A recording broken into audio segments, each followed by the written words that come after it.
I'm actually nervous. What's to be nervous about?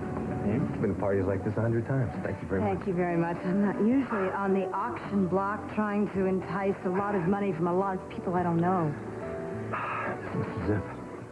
He's probably got enough money in his wallet to finance the film and keep the entire crew in donuts for the rest of their natural lives. He looks tough. Don't worry, you'll have him in the palm of your hand in no time.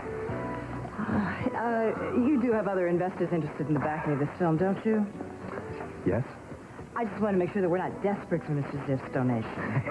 Desperate? We're not desperate at all. Oh, good. Of course, the letters of agreement I have with the other investors expire next week if we haven't raised the entire budget, but don't let that bother you. Not desperate at all. You would excuse me for just a minute, please. Yeah. Seriously? Yes. Hello.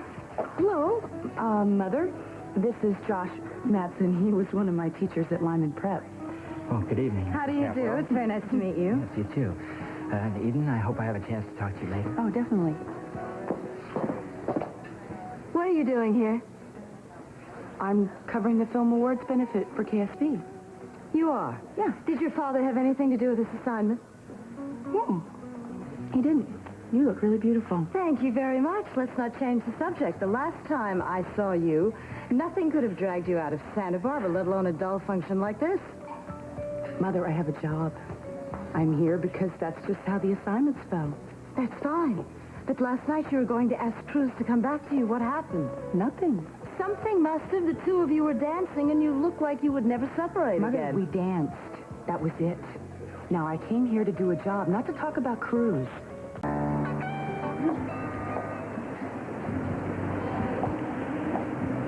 Aren't you supposed to be mingling? Yeah, I am.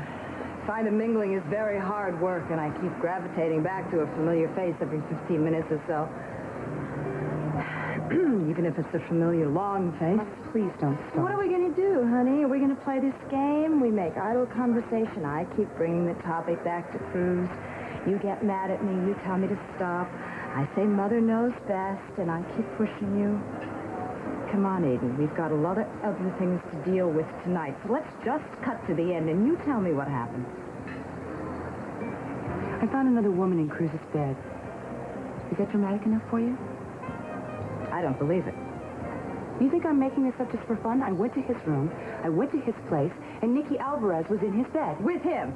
No. Oh, no. So you just jumped to conclusions and come storming off to New York. Mother, I did not jump, and I did not storm. I am fully aware that it could have meant more, it could have meant less, but what I do know is it didn't mean nothing. Now, I don't blame Cruz. I didn't expect him to sit idly by, politely sit on his thumbs and wait for me to decide what it was that I wanted. Seems to me you've done a great deal of thinking about this, and you've covered just about every angle. Every angle except the fact that he is there, you're here, and the two of you haven't even spoken to each other He yet. doesn't owe me an explanation. No, I don't think he does. I agree. But I think you owe him one. You are holding him up to a double standard. You expect him to come back to you when you have, in fact, been involved with somebody else. How can you then justify freezing him out if, and I say if, he's done the same thing? I'm not. I am just saying that it might take a lot longer than I thought.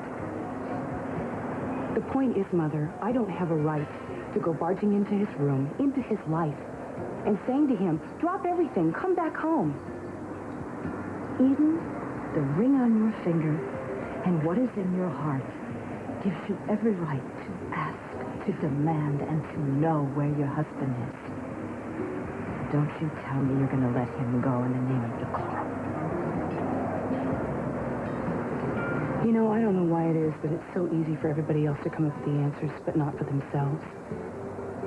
It's harder on Cruz and me when everybody tells us what they want us to do. I mean, you have your own life, Mother. I have mine. Cruz has to deal with his. And that's just the way it's going to be.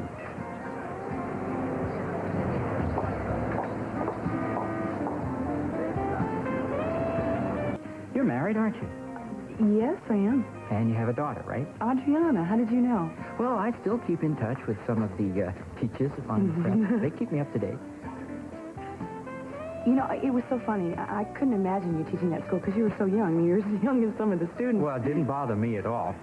I knew so much more then than I do now. I know what you mean. I know what you mean. You certainly changed a lot, Eden. Well, I hope so. You know, I had you figured for trouble. No kids, 3 divorces, 5 raging affairs, international citizenships, and all by the time you were 30. To be honest with you, I think that's pretty much how I pictured myself, too. Nice to see you settle down. Excuse me, one of my clients. I think that must be wife-to-be number 4. He's divorcee number 3.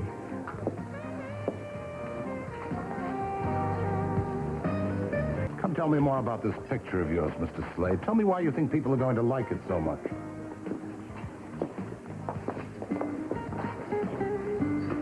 Thought you were supposed to be interviewing people. Well, they're too busy interviewing themselves. Has Stephen had any luck? I don't really know.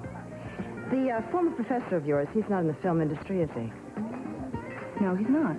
You had such a deep conversation with him. What does he do for a living? He's a divorce lawyer. Oh, you're kidding. Oh, well, isn't that convenient? Why don't you just hire him tonight? Get the ball rolling, Eden. Mother, come on. No, I really think it's a good idea. You told me that you're really done with Cruz. You as much as said that a few minutes ago. So it's probably time you start deciding custody rights, who gets the house. Mother, things like stop that. it. I will if you will. So I had to stand there and listen to this man who didn't know me from Eve carry on about how I had no right to have my heart set on doing this film with Stephen because I don't have a face that sells tickets. I'm not Jane Fonda. I'm not Shirley MacLaine. And you know what I said? I said, he's right. I'm better. And Cruz is in love with you. And everybody knows it except you. Everybody in Santa Barbara. Open your eyes, Eden. You have already let it go too far. Where is your pride? Where are your guts?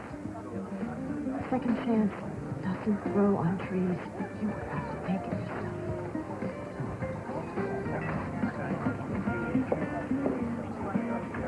Mr. Madsen? Is there a telephone around here I could use? Yes, I think there's one right over there. Okay, thanks. My girl.